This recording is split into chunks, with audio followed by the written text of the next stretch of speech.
ఓటేసినాం కానీ యూత్ తరఫున Congress government waste. ఎందుకు? నిజంగానే దేనికి ఉపాధి లేదు, ఏది లేదు, న్యాయం లేదు, అన్యాయం మొత్తం జరుగుతుంది. ఆ మేడం కొండ సురేఖ మేడాన్ని ఎమ్మెల్యే అయితే ఇప్పుడు మంత్రి అయి కూర్చున్నా కానీ ఏం చెప్తాను? మాకు ఉపాధి లేదు, మాకు తిన్నమాట తిండి లేదు, ఏది లేదు. ఎందుకు సార్ అది వేస్ట్గా గవర్నమెంట్? ఇప్పుడు ఈ కూలగొట్టిన ఎందుకు కూలగొడతాలని మీకు తెలుసా అసలు? మాకు తెలియదు సార్, ఎవరు నోటీస్ చేయలేదు, ఏం చేయలేదు సార్. కేసీఆర్ గవర్నమెంట్ ఉన్నప్పుడు ఇంత కూడా మాకు ఏం జరగలేదు. కానీ ఈ కాంగ్రెస్ గవర్నమెంట్ గెలిపించింది మాకు వేస్ట్ అవుతాడు. ప్రపంచ సుందరి మనులు ఇట్లకెళ్ళి పోతాలాట, అందుకే మీ దేశెత్తాలు.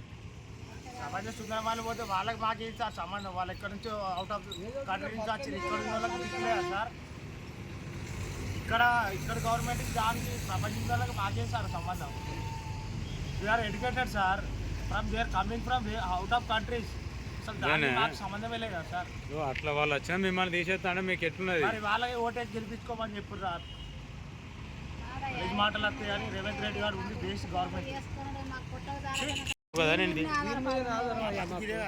మా జీవితము మా కొడుకు వికలాంగుడు, మా కొడుకు పింఛనత్తలేదు నాన్న.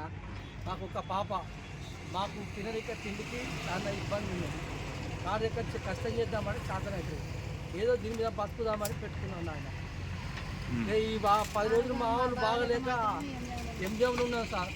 ఎంజేవులు ఉంటే ఇక వచ్చేటప్పటికి గుడ్డంతా కూడా వీకిండు ఎత్తేసి ఆ గుడ్డ తీసి దీని మీద ఎత్తే మాకు ఇప్పుడు కష్టం అవుతుంది తీసుకొని.